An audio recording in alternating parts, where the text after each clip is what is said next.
Hi, you are listening to Baachu Talk, a podcast for government services professionals. My name is Ankerstjerne, and I will be sitting down with our government services leaders to share their stories, discuss their career, and learn all about their values and collective impact in our society.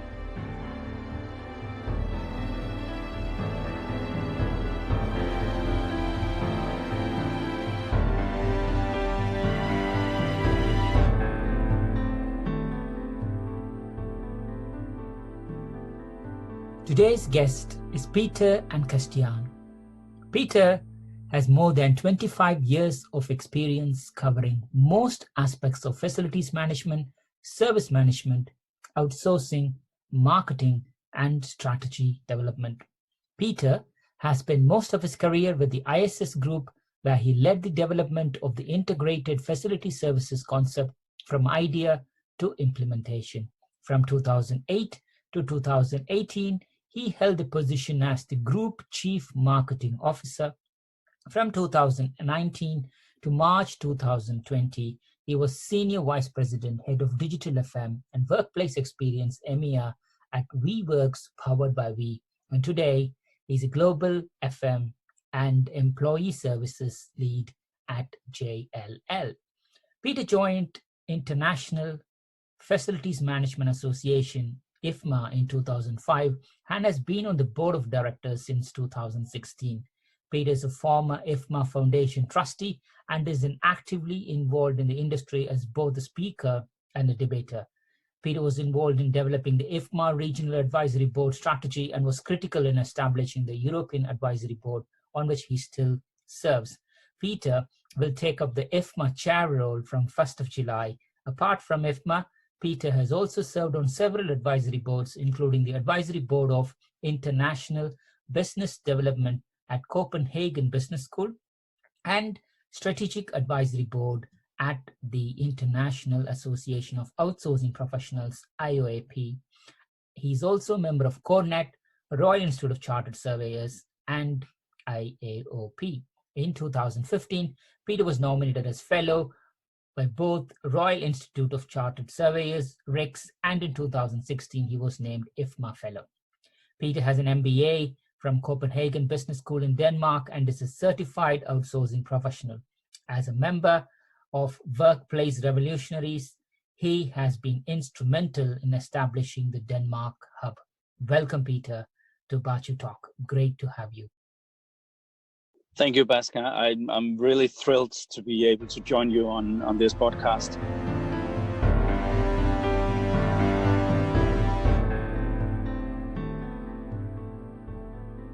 Thank you, Peter. Peter, let's go back to the very beginning. Peter, where were you born? And let's talk about your high school and your early education. Yeah, well, I was born in just outside Copenhagen in a little city called Kastrup. Some will probably know the name because it's called Kastrup Airport. That's actually where the Copenhagen Airport is based, but that's where I was born. Oh, perfect. And did you do your school and education in the same area, Peter?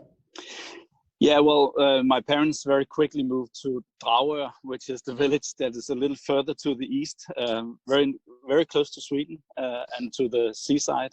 So, and there I've actually lived most of my life. So I've done all my preschool and high school and everything like that, living here. So, and that's actually, where I moved backwards. So when I got kids, I moved into the inner city for a couple of years. And then once my wife got pregnant, we quickly moved back out to the, comfortable surrounding of the suburbs.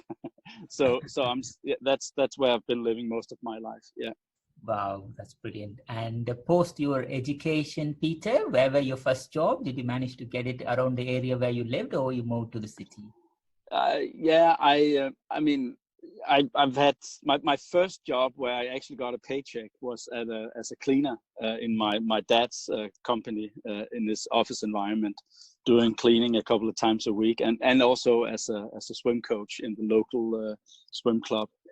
But my first sort of real job was as a management trainee for a company called PA Consulting Group, and that was in the inner city. Yeah, so it's a bit of a combination, I suppose.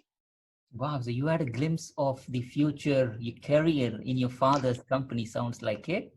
Yeah, I guess it was a little random, but yeah, I needed the money when I was 15, 16 years old, and my dad said, why don't you do cleaning at my company, and we need a cleaner, so you can start here. So, and that's why I was still in high school and just getting some extra money to to live by at that time. So it was interesting. It was fun. I sort of learned the trick of the trades, at least part of the trade, which is related to cleaning. I learned that the hard way, I suppose, for a couple of years. Yes, Peter, sounds like a very strict father, normal traditional fathers just Yeah. pocket money, just take it, son, have it, but wow. Yeah. It's good that your father instilled that values in you, and I'm sure your children are blessed with a great grandfather and the values that you have. That's nice, Peter. So, from PA Consulting, Peter, how long were you there, and what brought you to ISS? I was at PA Consulting Group in their research team, so I did market stuff, market surveys, analysis, roundtable discussions, and those types of things. I did that for 2 years, and it was a management trainee, so it was, sort of got through all the sort of the aspects of surveys and analysis. And then once I was done, I joined ISS. And I stayed with ISS ever since then, at least at part of my early years. So I was 25. I was 23 when I joined PA Consulting Group, and I was 25 when I joined the ISS Group at that Danish subsidiary.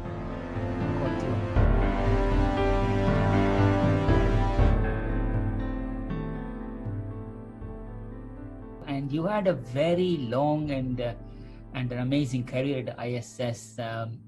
Peter, can you kind of give us a good timeline about how your role evolved in ISS? Yeah, no, absolutely. And it was funny. The only reason I started in ISS, to be honest, I was offered to move in as a consultant in a PA Consulting Group, but my sister, she was working at a temp agency, and she said, to her brother, they didn't have any candidates in the database, and they had this big client called ISS. And she said, couldn't you just take the interview? And I said, I'm done with cleaning. I don't want to be part of a cleaning company anymore. So no thanks. I don't want to go to the interview. And she persuaded me to do that because it was a big client of theirs, and they just wanted to have a candidate. And when I was sitting there interviewing, they offered me the job on the spot. And I was too courteous to say no thanks. So I said, all right, let's do it. And then I started with ISS, which wasn't really my plan at all. But I have to say I really loved it, and I loved the way I sort of got into the company from a sort of a humble start as a temp worker. I was only there for 9 months. The person I was standing in for was on maternity leave. But then after the 9 months, they offered me full employment, and I started as a marketing assistant in the Danish marketing department.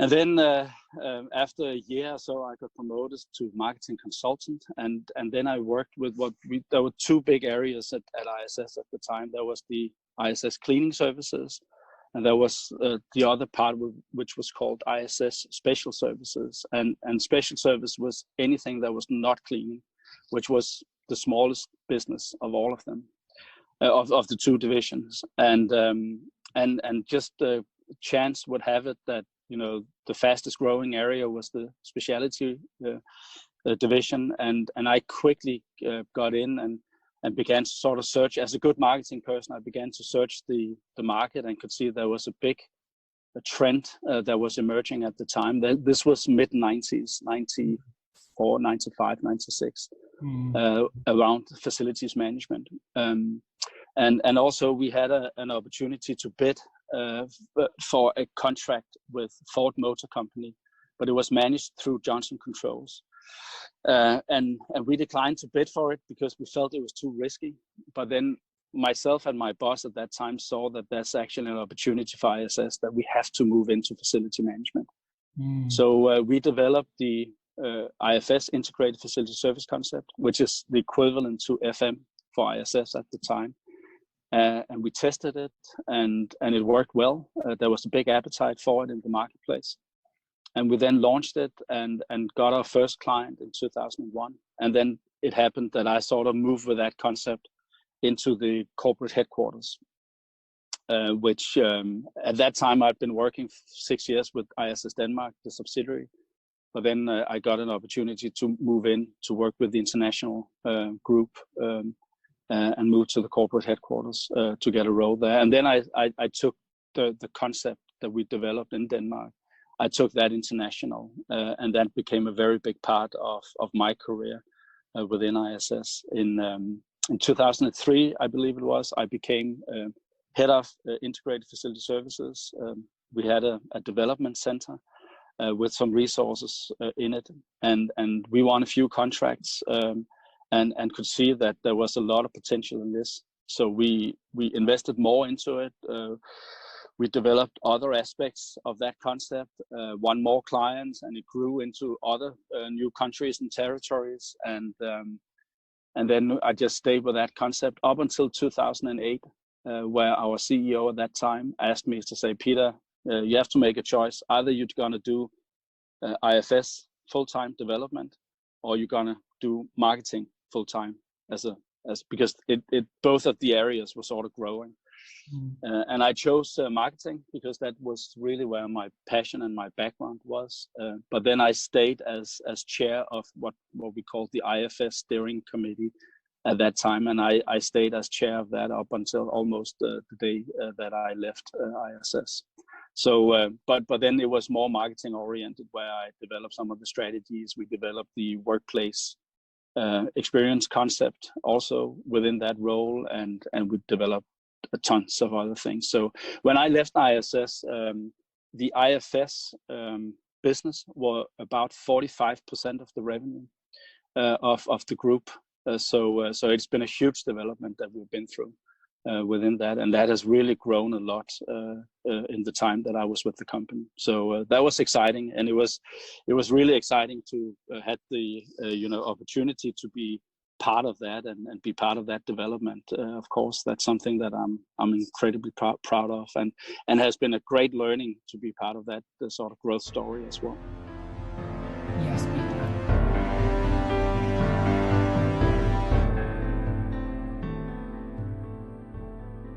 But what makes it much more interesting for me, Peter, is ISS as a brand. Over all these, is still trusted as the brand for FM. Like there is always some isolation with other brands, depending on who they are, what they do. But I think your biggest success in this 20 odd years is just to ensure ISS as the global brand of FM. Because regardless of which country, regardless of which service that you provide, the brand name ISS stands for something, which I believe is something that you and your team have done to the industry, definitely. Oh, thanks. That's not often we hear that, but I think hopefully you're right. I think that's what we set off to do. That was the purpose, my purpose, being in the chair of the marketing, the CMO in ISS, and that's really what we wanted. That was also our engagement. Funny enough, actually, with IFMA, the International Facility Management Association, because we would never sort of get the budgets to really move the perception of who ISS is or was at that time as a company. And our problem was that a lot of people and a lot of clients saw us as a cleaning company. And there's nothing wrong with cleaning. We just felt that we were, there was more to it than just a single service.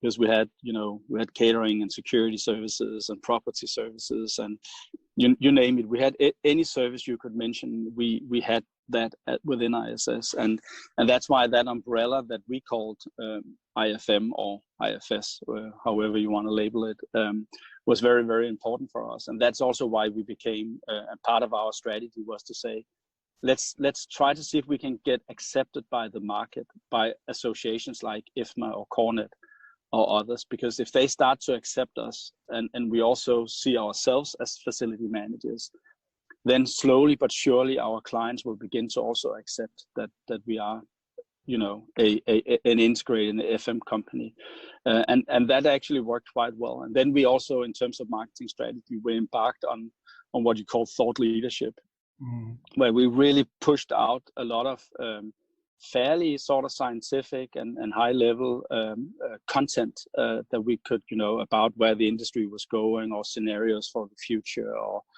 whatever type of theme that we could push some content out that would be relevant to our role and the way we were perceived as an FM company. And I think that also worked well for us over time, and really changed the perception of who ISS was, to becoming seen, or to be seen as a you know, great facility management company within the industry. 100%, Peter, 100%. Because as an outsider who do provide multiple services both to the buyers and the providers, you know, when the name ISS does drop, and there is a kind of warm feeling, regardless whether competition or a buyer, you know, which is positive news. Thought I'll share that, but that's great. From ISS, Peter, how moved to Weworks, was it a short stint there, and then to China? Yeah, unfortunately, a very short stint. That was not the plan when I moved, but there was. I moved from ISS, got an opportunity to join Weworks, and at that time, Weworks was on a roll. The company was just been valued at $47 billion US, had a tremendous growth of 160+% year on year, and was everywhere to be seen. And I wanted to be part of that development. And I still think to this day, I mean, Weworks has a fantastic concept and has really disrupted the corporate real estate industry, and is doing so still. So I joined them. In April last year, in 2019, and the first 5 months I was with the company was a lot of fun, and you could really feel that this is a startup that is on, you know, high speed, high growth area.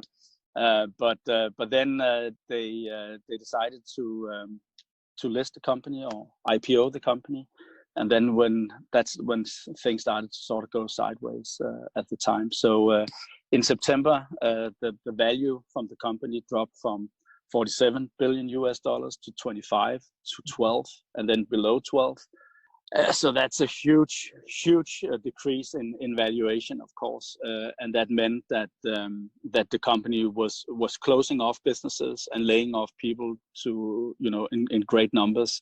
And the business I was in was called Powered by We, which was really the enterprise business that we were building on, which was really an interesting business model.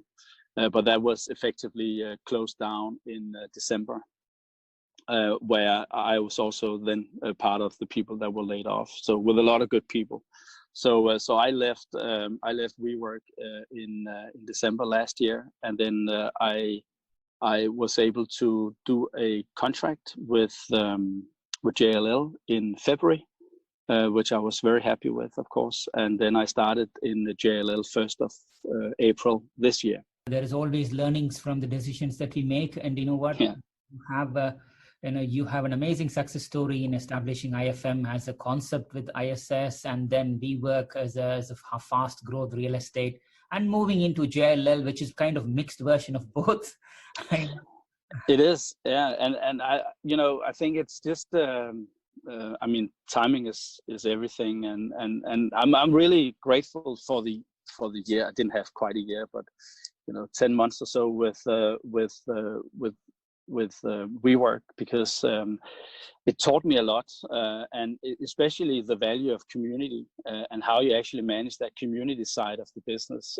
That whole experience and the setup around the workplace experience, I think is absolutely critical, and it's something that I value immensely. And I still think that Weworks has a very, very exciting concept around that, and that's definitely something that we're also working with at JLL. So I think the experience I got from Weworks was part of also, I think, making my background attractive to JLL. So it is, as you say, it is the combination of a long tenure with ISS, but then also having some of the new ways of thinking with and the new ways of working with WeWork, which I think is quite valuable. That's brilliant.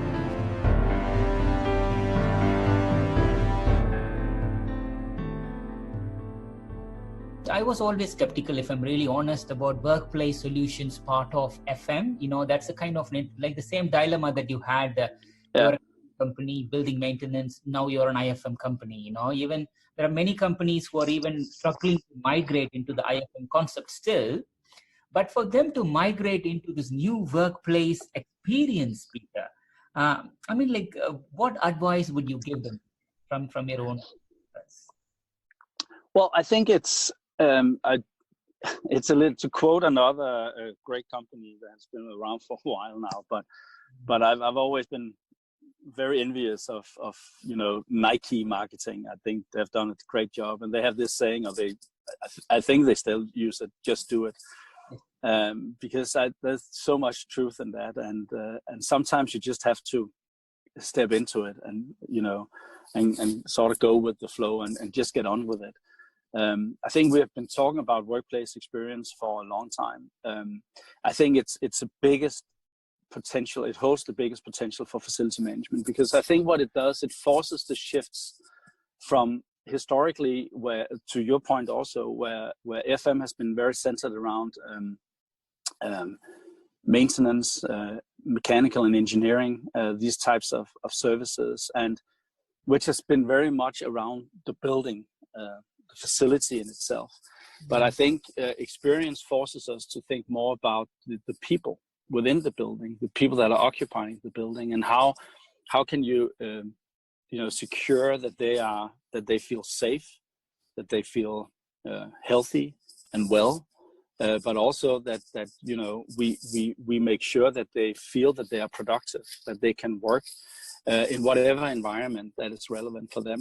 And that is also being disrupted at the moment. I think with COVID-19, we have seen a huge experiment being carried out, in front of us, which is the working from home experiment that we were sort of all forced into in Europe in March, in most European countries, at least in March. And it worked, and it worked well. And I think a lot of people felt that they were as productive working from home as they would otherwise have been in the office. And there are certain areas we can understand that now. We have made some analysis of that. But there are certain areas where you're actually more productive at home. For example, doing deep concentrated work, or maybe more innovative or creative work. And at the office, there are other areas where the office is probably more suited for work, more collaborative work styles, learning, where developments in terms of connecting to other people and stuff like that. So I think that blend of having a multiple work styles that fits the situation that you're in. If you want to do deep concentrated work for a day, you stay at home and do that.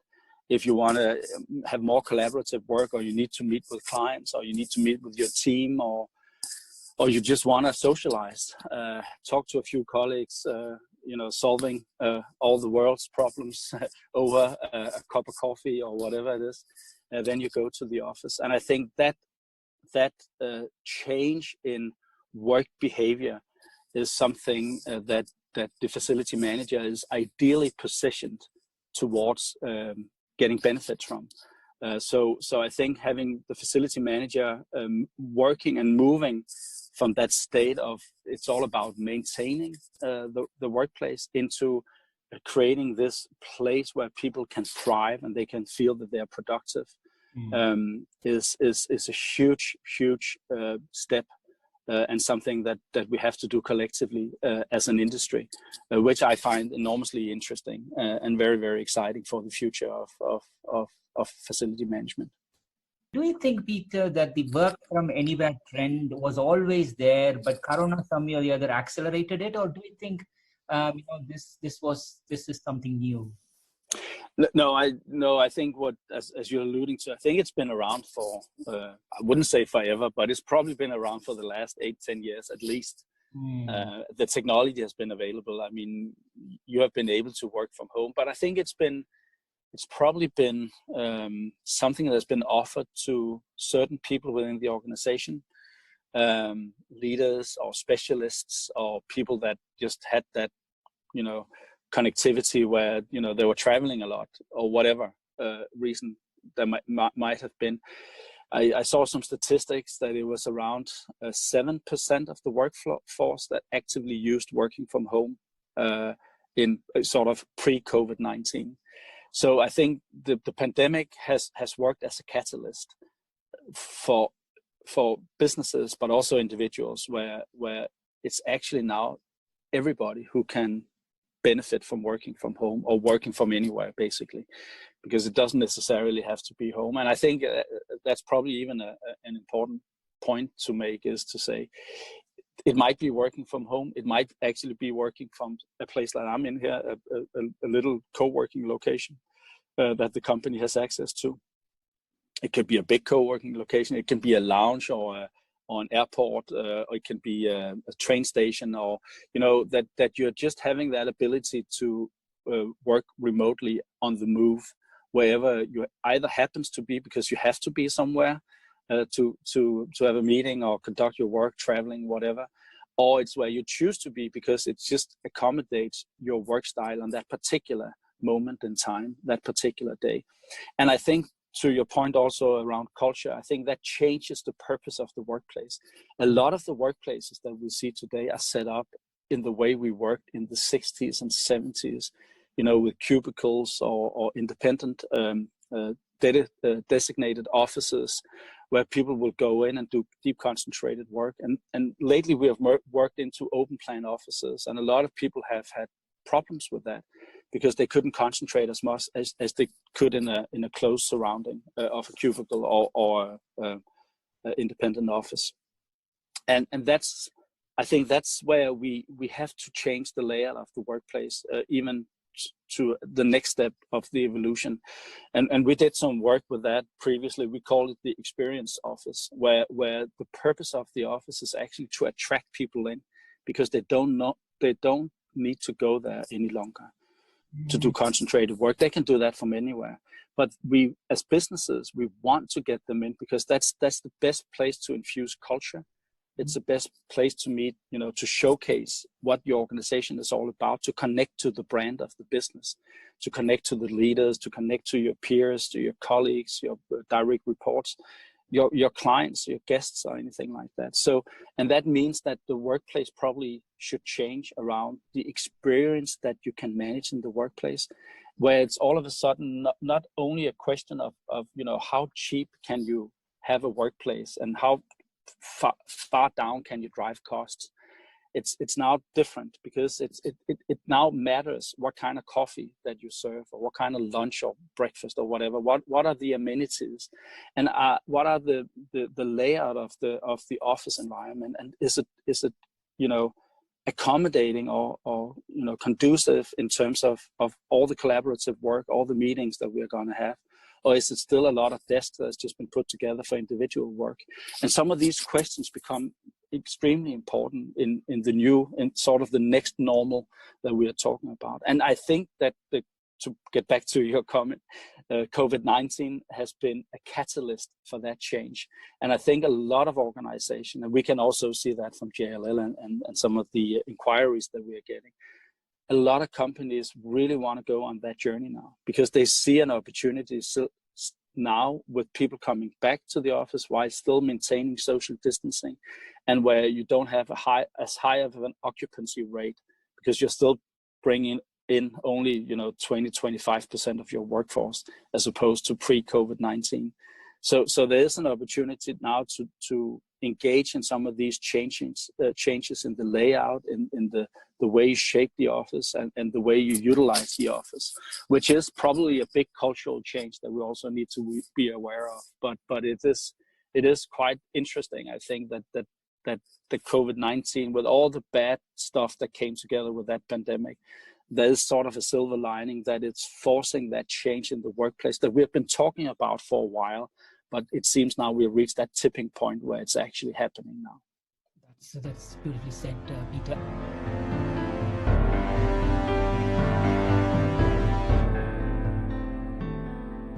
I think what I'm sensing from here is companies need to ask more questions about what their headquarters or what their office space should stand for their employees, rather than to jump on and say, we are ready, we have 2-meter distance, we have a lift can access only 2 people, etc. I think dive deeper about what does our workspace stand for our employees, and then make a conducive environment, what it kind of means to them, rather than to come out with lots of standard reports on it's safe, it's this, and how can we help them to understand that? It's a brilliant question. Thank you. And do you think that that as you rightly said, the utilization will be like 25%, 30% on a daytime? Do you think the commercial building might be repurposed and it will be utilized in a different ways in the coming months, coming years? Yeah, I do. I think there's a big drive towards that, and I think the working from home is here to stay. And I think that organizations and businesses have really realized that it works, and it works well. But it does force a change. It forces a change in the way we're using the offices now, and the way we lay out them, and the way we are bringing people in. But it also forces a change in management style, whereas measuring people on trust and trusting your team, but also having less control, measuring people more on the output or the outcome of their work, rather than the face time and the hours that are put in, or the input, right? So it's probably, I think it's probably easier said than done. But I think most organizations are aware of these changes and are working with them, together with their HR teams and their facility teams and corporate real estate teams, and workplace councils and what have you, in order to make some of these changes happen. But I think I do really believe that a lot of companies are working on that repurposing of the office, and especially in commercial building, that seems to be the easiest. It's slightly more difficult when you talk about schools and hospitals and production environments and stuff like that. But nevertheless, there's definitely also still opportunities in those types of environments. And I think we can also see a lot of these changes are happening across the board. So it is, I think it's really exciting times. As I'm stepping in as chair of IFMA in 2 weeks, or actually less than a week, on the 1st of July. And I was asked to come with a quote they're doing a press release for when I start up as chair. And I said, this is the most interesting time there is to be in facility management, because the change that we will see over the next couple of years is going to be tremendous compared to what we have seen over the last 40 years, when it's been a slow, steady change, always with that eye on efficiency gains and how to drive down cost.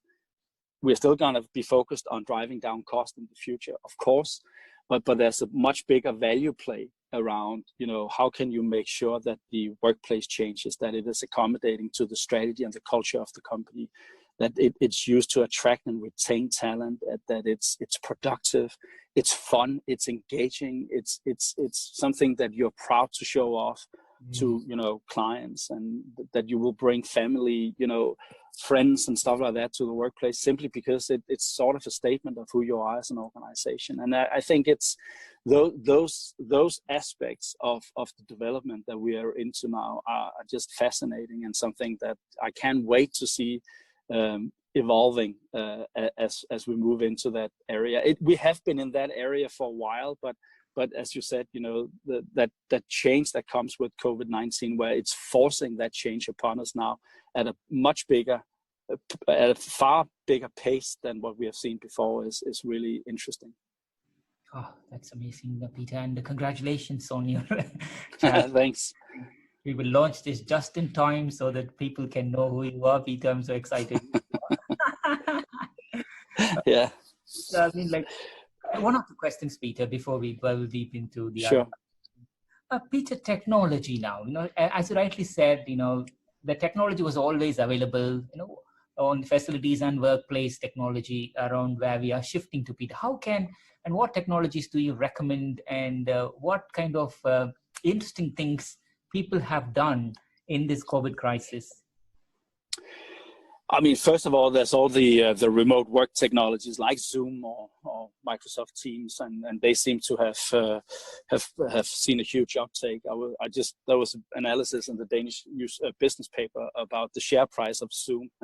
So you should probably have invested in Zoom if you had that vision, half a year ago or a year ago. It seemed to have been done.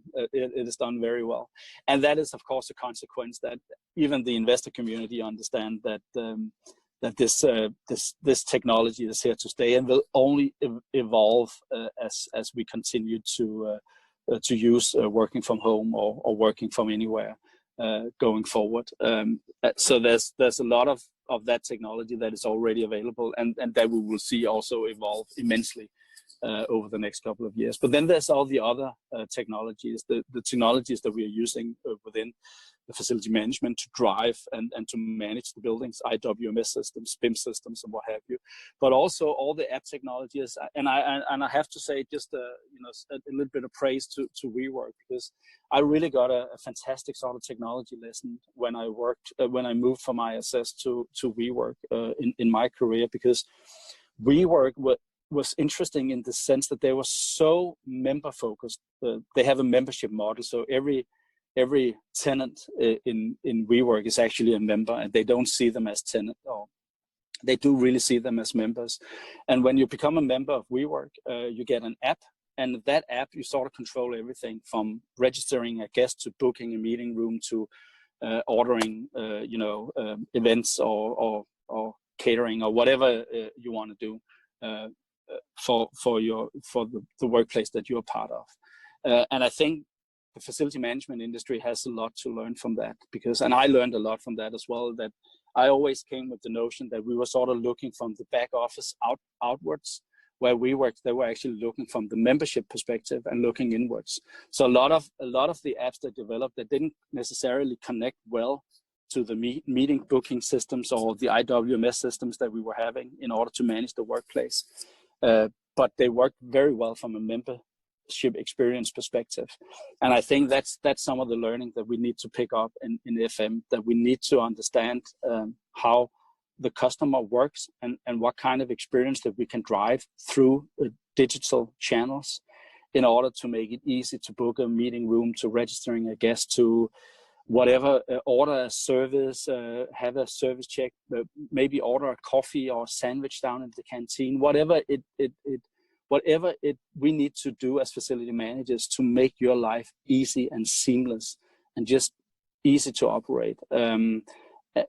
Registering a complaint or having an issue, whatever, I want to change the heating or ventilation or whatever to where I sit.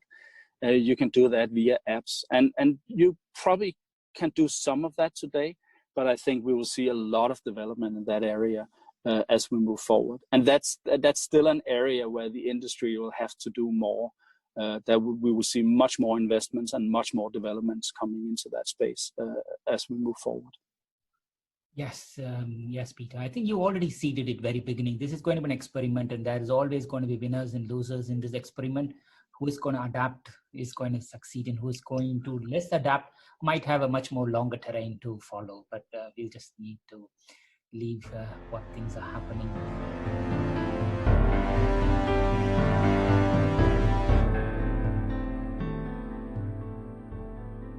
Peter, when this COVID crisis happened, Peter, where were you, and what was the first immediate reaction from you? My country came into lockdown on, I think it was March 3rd, and I was actually driving home from, I've been to swim practice. I swim a couple of times a week, nothing big or anything like that, but I was just driving home on my bicycle, and my wife calls me on the bike, and I pick up the phone and say, "What's going on, honey?" And she's sort of yelling at me, said, "Didn't you hear? The whole country has been locked down. Everything has been closed. Offices, schools, and everything like that has been closed. You need to go down to the grocery store to buy some toilet paper because now the grocery store is closed. So we're gonna run out of toilet paper."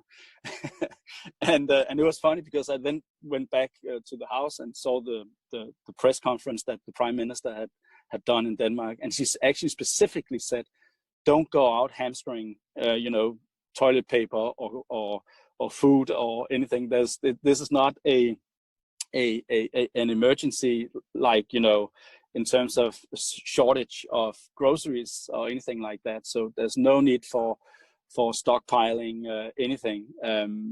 But I think my wife reacted to the same way as many other people did, that, you know, we need to go down and secure that we can survive for the next 2 or 3 weeks.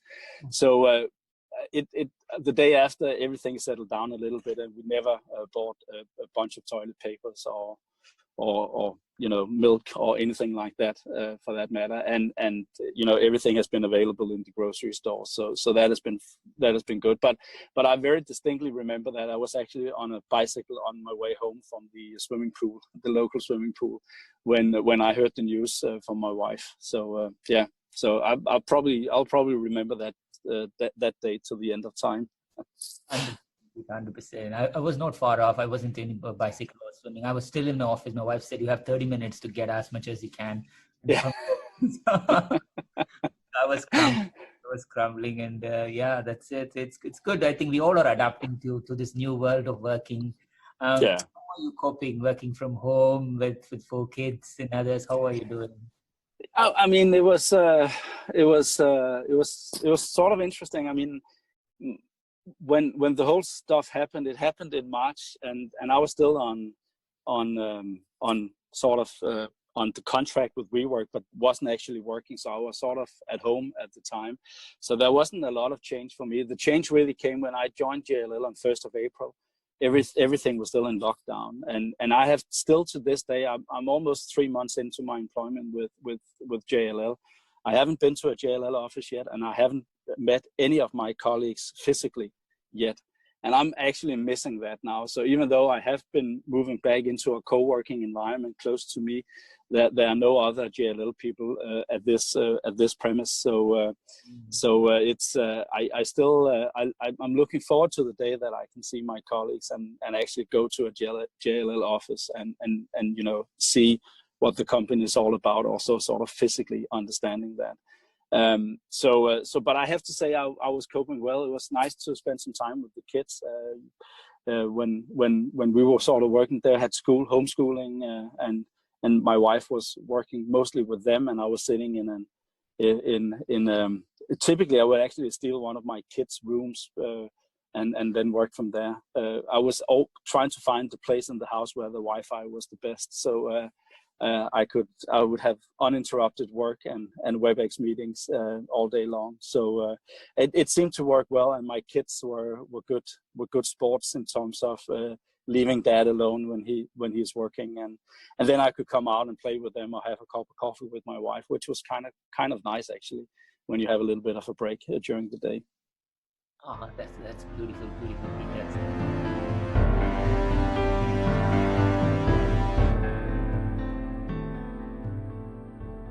Peter, what are the other key accomplishments that you are really proud of?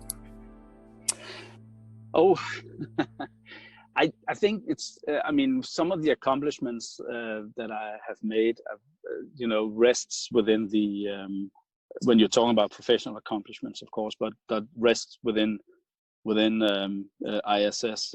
I mean, having spent 24 years with one company, and then having the opportunity to grow as much as I did, but also to be involved in some of these issues. I think one of the biggest accomplishments I did, and something that I think is most sort of interesting story, was when we developed the new brand of ISS, and that was actually I was just in the process of finalizing my ISS paid for me to get an executive MBA, and I did that from 1999 to 2000, and then in 2000, the CEO at that time, a gentleman called Eric Reilberg, worked on a new strategy called Create 2005, and part of that new strategy, he wanted to change the brand.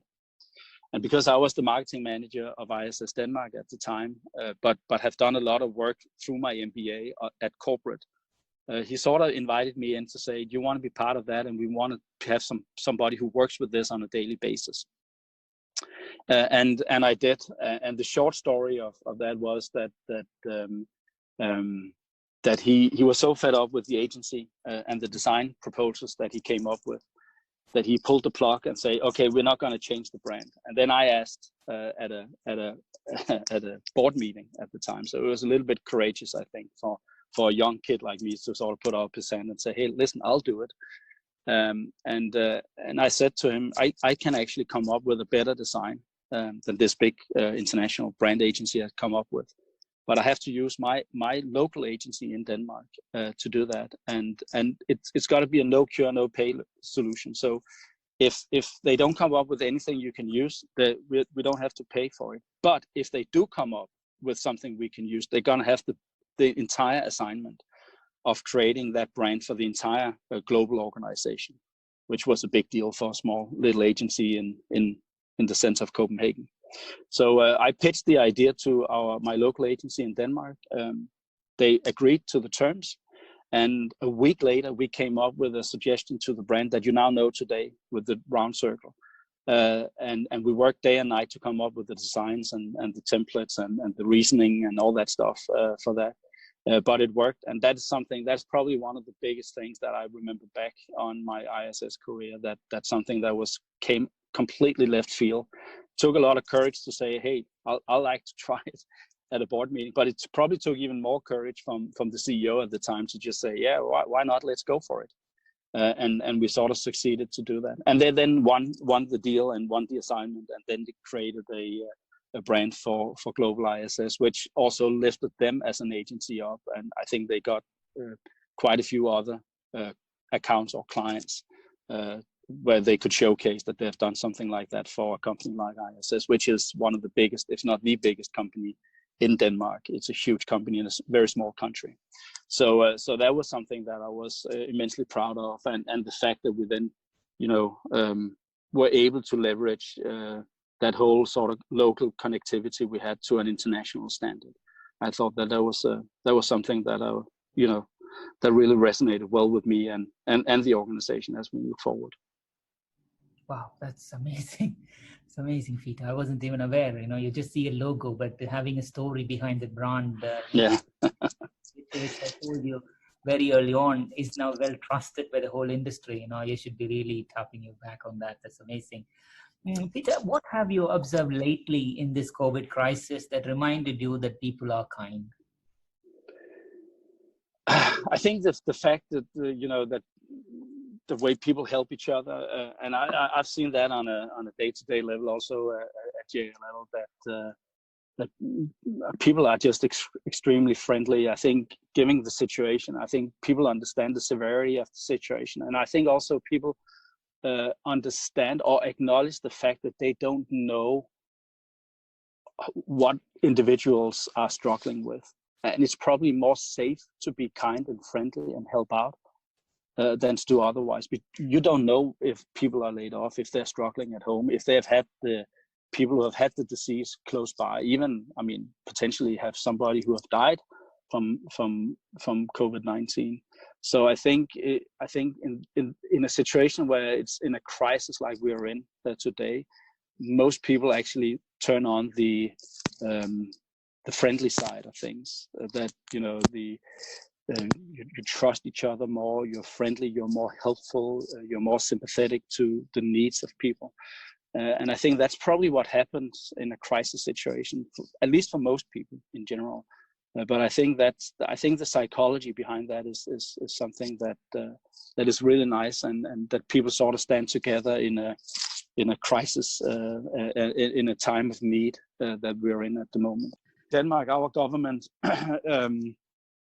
very, very quickly, already very early March, locked the country down completely.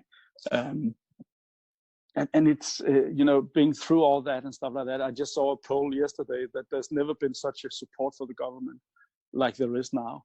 And I think it's the psychology behind that just people are appreciative of the fact that somebody cares for them and somebody takes care of making sure everything is safe and people keep the social distancing and, all that stuff that is happening around that with the lawmakers and the politicians like that.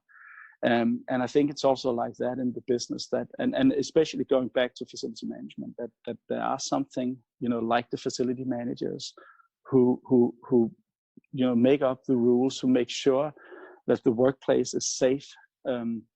They care for our health and well-being. And you can see that in our daily lives, with sanitizing equipment and, social distancing in the canteen and so on and so forth. So I see that, every day now here in Denmark, we have returned to work and has been big bag of work for about a month or so. And you see that every day, and that just continues. And that's a real pleasure to see. Beautifully said, Peter. Beautifully said.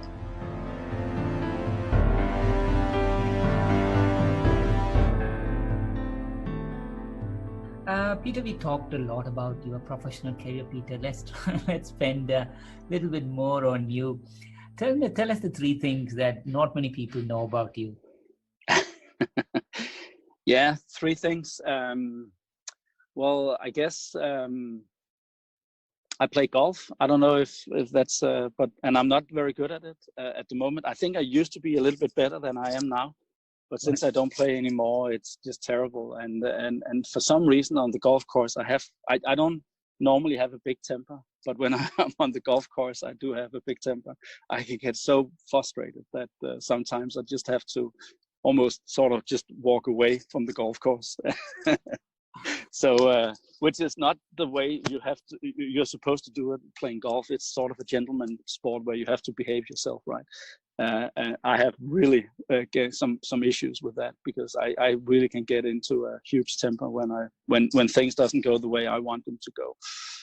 So that's definitely one thing. What else that people don't know about me is that I'm very family oriented. I have 4 kids, and my family, of course, means everything to me.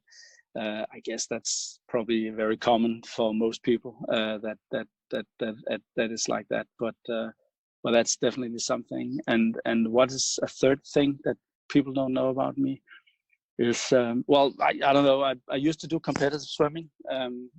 So I was a reasonable swimmer. I got sort of half a scholarship at Cal State Bakersfield in California, and that was sort of the first time I lived in the US for a long period of time. So I spent an entire year in college doing competitive swimming, and trying to see if I could take swimming to the next phase, which I didn't do actually. It was a fantastic year, and I enjoyed it very, very much. But it never got me to the Olympics or the World Championships or anything like that. I was just not at that level, and it didn't help too much when I was swimming professionally in the United States, or semi-professionally as part of the college education. But it was a lot of fun, and I thoroughly enjoyed it. And I still swim to this day. I've actually swam a couple of times a week for ever since I stopped as a competitive swimmer. So I still swim to this day.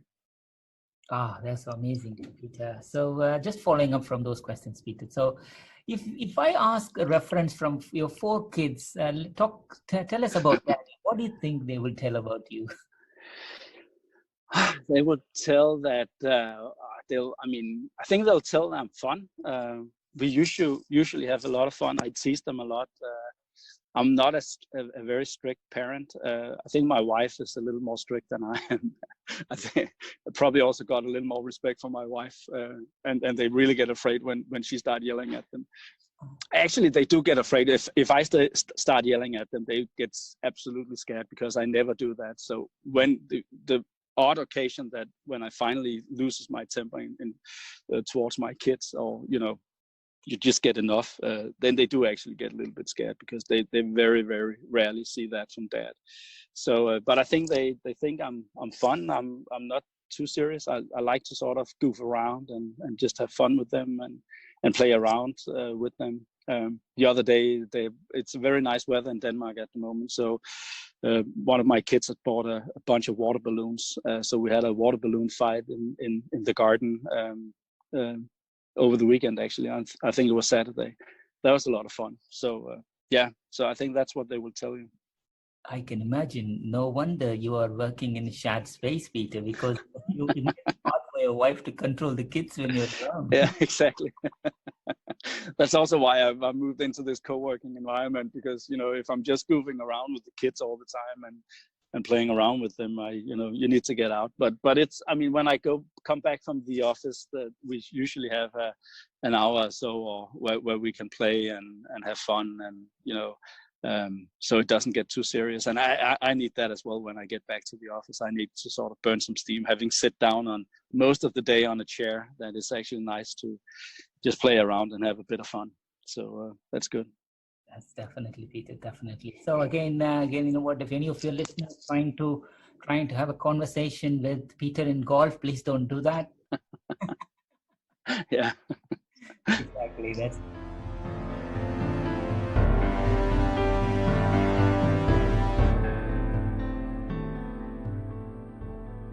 random fire questions now. Peter, what made you laugh or smile recently?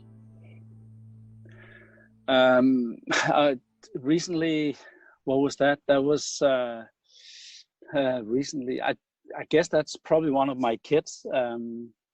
My youngest son.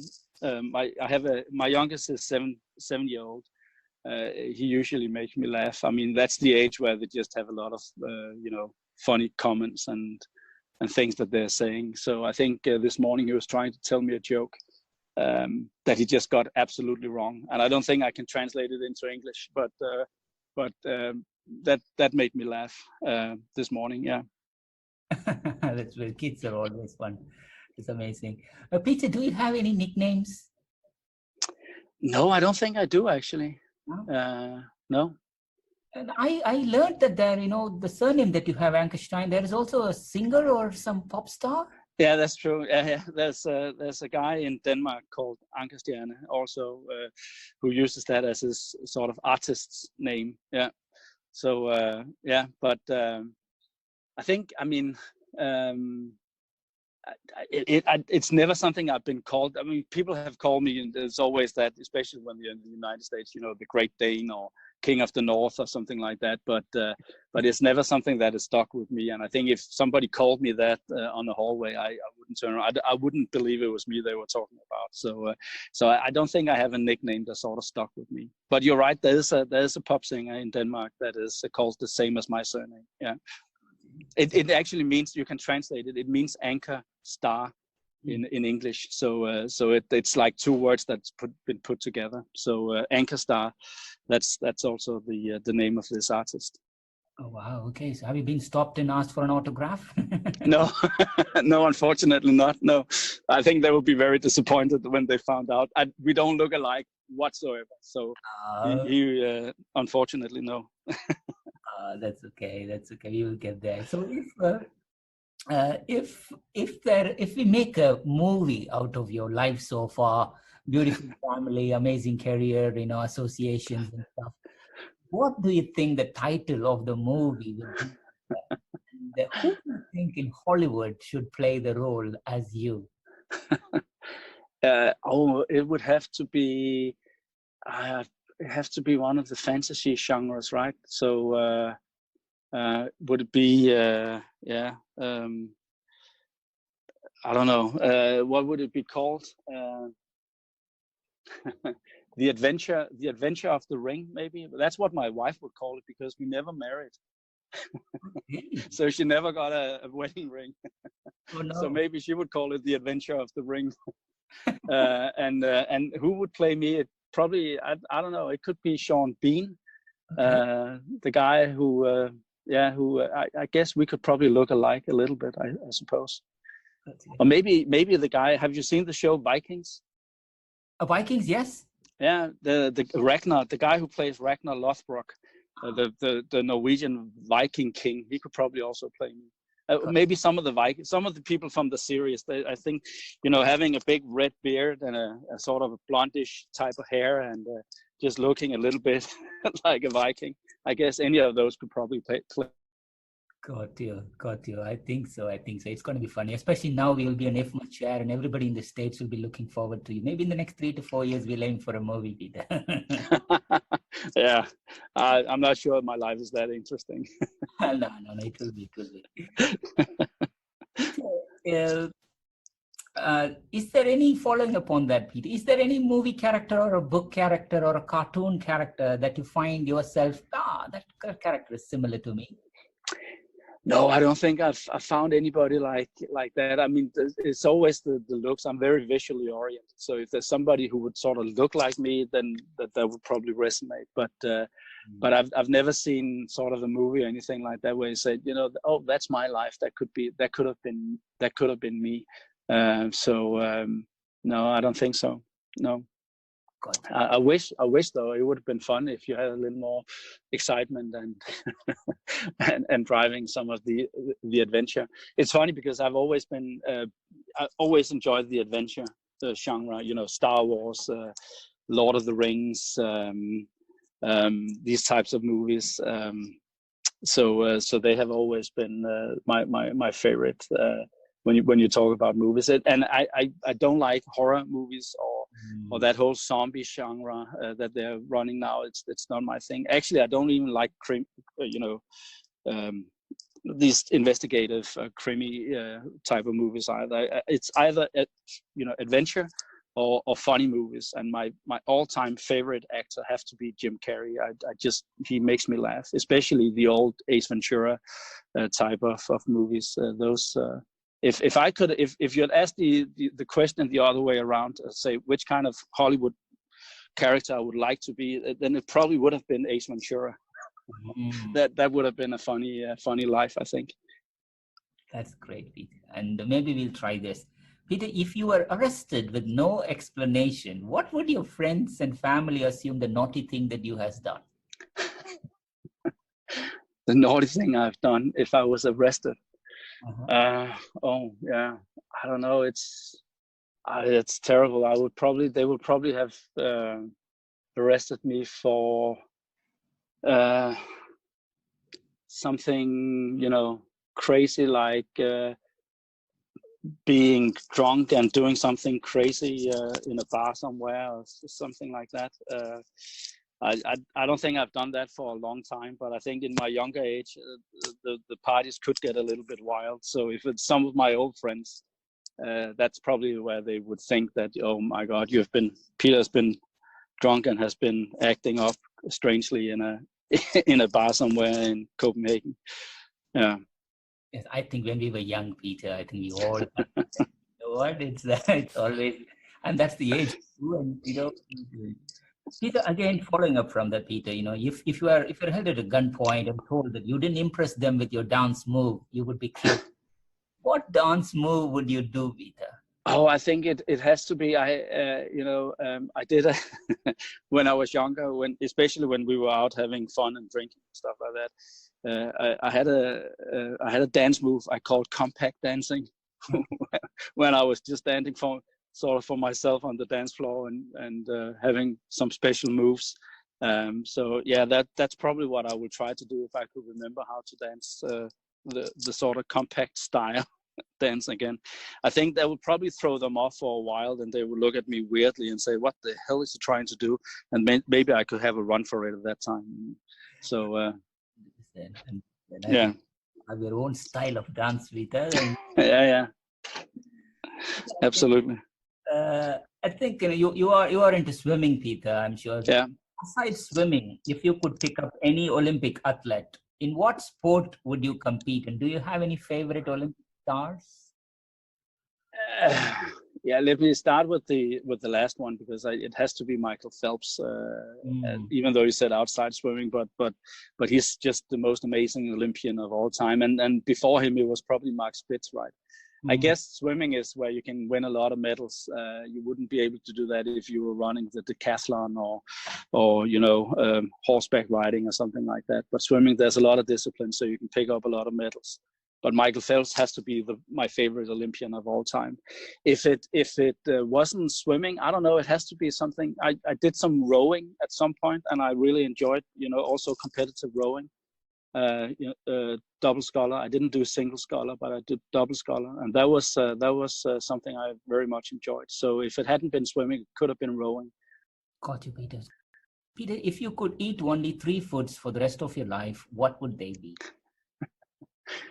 it has to be the healthy choices, right? The broccoli, cabbage, and but no, in seriousness, I don't know. It has to be. I like pasta. Ah, nice.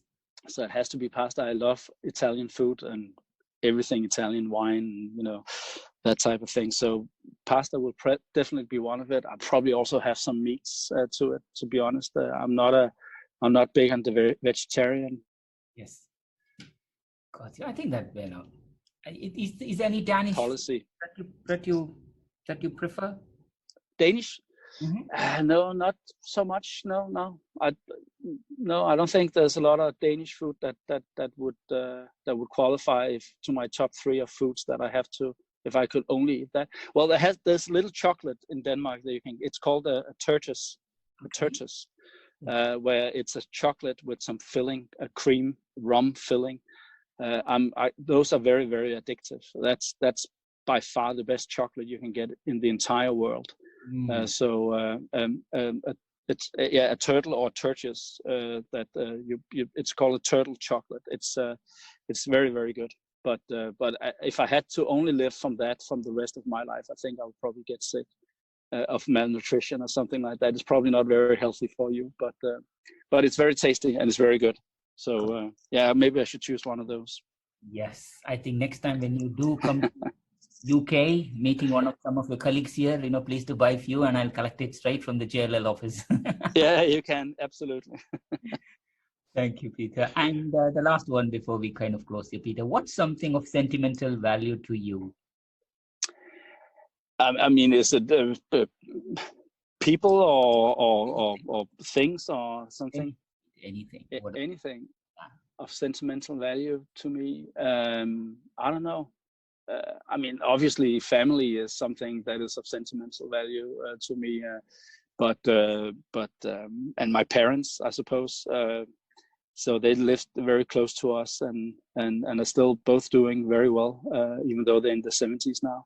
So I would have to say family, parents and kids, wife. Beautiful.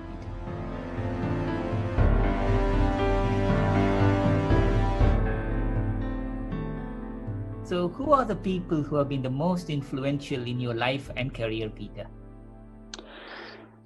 There's been a lot, but I think there's probably 2 people that stand out. One is my dad, of course, like most other people that get a lot of support from home. And I've been fortunate to have a dad who wasn't in facility management, but who has been a leader and a business professional. So he sort of knew what I was going through in my career and what they were able to advise me. Secondly, it also has to be my first boss, a guy called Peter Steffensen, who hired me at ISS and who was my boss for the first 7 years of my career, but who is a guy I still have a strong relationship with and meet with him, unfortunately, only a couple of times a year. But he's still sort of been a mentor for me and somebody whose opinion I value immensely, even though he's getting sort of in his late 70s now, but he's still fresh and he's still young at mind. So we still have some good discussions about the future of the industry. And he comes from an FM background, and he was part of. Him and I actually developed the IFS concept together at ISS. So he was as big a part of that as I was. So he's definitely something I've always regarded as my primary mentor within the business. That's brilliant, Peter. And what's the best piece of advice you have received and from whom? In terms of the COVID-19 situation or in general? Anything in general, yeah. In general, well, I think it's probably. And I mentioned him before, my former boss. He always had this notion about treat people the way you want to be treated yourself, and make sure that you care for the people on the floor who actually carry out the services. That you make sure that they have the right equipment, the right training, that they are working safely, and simply just care for them. I think those are two advice that, and they are interrelated, of course, but those are two advice that I've carried with me my entire time. It's also been part of the way I've been brought up, but I'm just incredibly humble for and appreciative for the people that carry out the job. I know these are tough jobs, being a cleaner or a janitor or a caterer or whatever it is. That we show them the respect and make sure that we care and appreciate the work that they do, and we recognize them for the work that they do on a daily basis and as frequently as possible, and give them opportunities. That doesn't mean everybody wants to have a career. And very often some are very content, have chosen to have a job as a cleaner because they have other priorities in life, and that's fine, but they still need to be recognized and cared for, and we need to make sure that their working conditions are at the best they can be. So those are some advice that that I've taken with me always, and that are still very, very important to me in my career. That's powerful, Peter. So what's the biggest lesson life has taught you? I think it's difficult and without being too sort of sacred or anything like that, but it's just to be positive and try to see the positive side of things. There's always a silver lining. There's always a positive outcome. Sometimes you have to look for it a little bit harder maybe, but there's just always. I don't think I've been born positively. I've been very often, working on seeing things negatively and trying to sort of look at all the bad things that could happen in a certain situation. But I think one of the lessons that I've learned is to say that there's, if you are very negative about your own opportunities, and chances are that you could be right. Why not try to be positive and see if you can be right instead on the positive note? And just look for the positive angles for things. So having and working with yourself in terms of having a positive attitude, I think is very important. Yes, Peter. So what advice would you give someone wanting to pursue a career like yours? I would say figure out what you're really good at and what you really enjoy doing, and then go for it. Just focus on that and become the best that you can be within that area. Don't get torn down by other people wanting you to do something differently. I always have the opinion that if you really want to excel at something, you have to enjoy it. You have to really enjoy working with it. Also, in the late hours of the evening, to make it good and make it as perfect as you can, because it just brings more joy, and it's just more fun to work with things that you enjoy rather than things that you have to do. Obviously, sometimes you just also have to do some of the things that you don't enjoy as much. But I've been fortunate, especially when I was with ISS in my younger days, that I had a boss that allowed me to work on what you would call my sort of intellectual babies, the areas that I thought was interesting, what was interesting to work with and was relevant for the company. For example, thought leadership within a marketing area. And he allowed me to pursue those interests as long as it also benefited the company, and it did. But that just made it fun to work, and that's something you would get up in the morning, excited about doing and going to work because you wanted to get to that next level. So I would just say focus on what you enjoy doing, focusing what you're good at already, and just try to become even better at that. And if you do that well, you don't have to plan your career because opportunities will arise all the time for you to take the next step in your career. So I think if you really focus on that, you don't need to plan a career. I think things will evolve almost automatically if you are good and if you are passionate about what you do.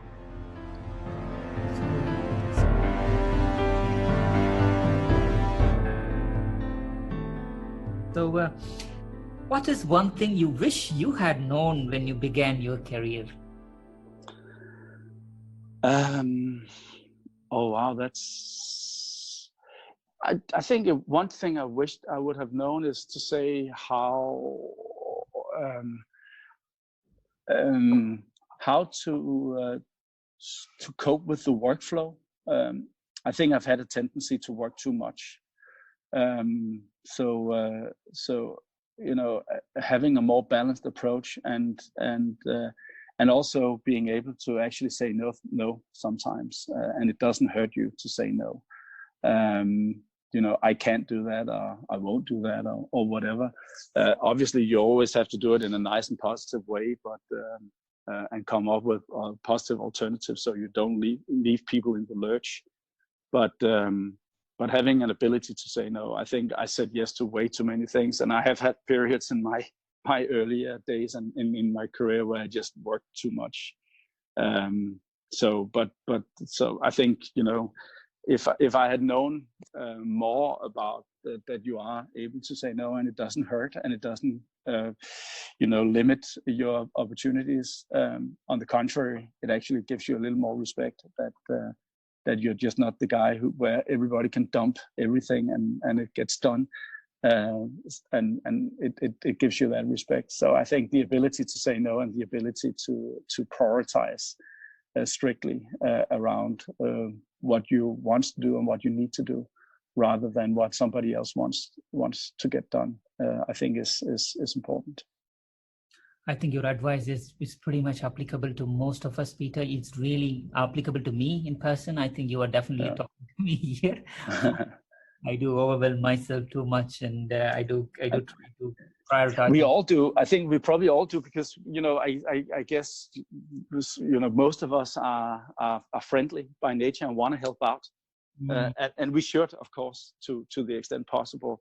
But then there's also limitations. There sometimes you just have to say no. I just can't do it, and I didn't do that very much when in my early days. I still have problems with that now, but I've become much better at it, and still do it in a friendly, courteous, helping way. That it's not just saying no, but saying I can't do it, but I know somebody who can. So that there are ways of saying no that it doesn't. That it doesn't come across so sort of ultimate. That what a bad colleague you have there, who but do it in a way that is still helpful, and that you can definitely do that. And I wish I had known that early on. Then I didn't have to spend so many hours at the office, at times at least. That's perfect. What would you do if you have a time machine? Oh, I've always been sort of fascinated by the future, and even to some extent, my wife always says, "Peter, you're not living in the past; you're living in the future, because you're always aiming for what to do over the next 2 or 3 years." I would love, if I had a time machine, I would probably start by going forward into the future, and then I will go backwards to see what has happened out of curiosity and meet some of the big icons of the past. So I would probably go into the future first. My first step would probably be to go maybe 1 or 2 years into the future to see what is just around the corner, what is the immediate future holds for us, and how are people getting out of the whole COVID situation? What can we do business-wise in order to prepare for that and prepare the organization for that? Then secondly, I would probably go a little bit further ahead, probably 10, 15 years into the future. To have that view and say, okay, what can we then do in terms of developments now?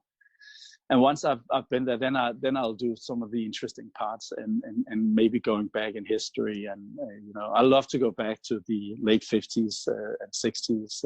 Meet the Beatles. Be part of the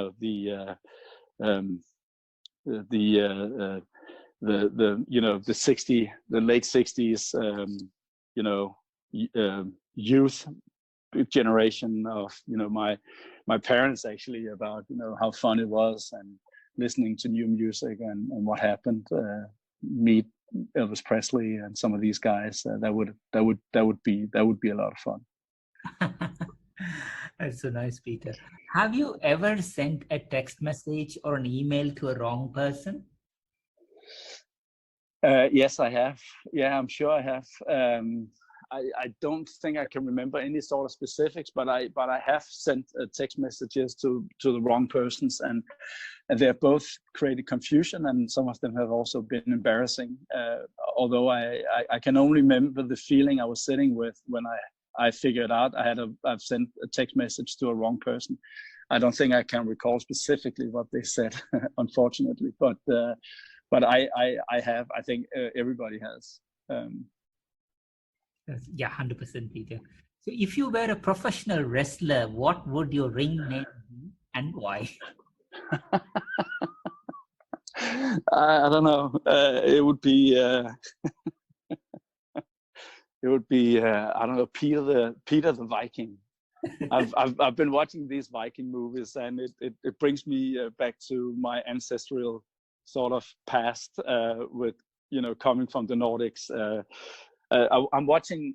There's two shows I'm watching now. One is Vikings, the latest episode that's just been released, and they're not as good as the first ones. I like the first ones better when Ragnar Lothbrok was still in the series, in the show.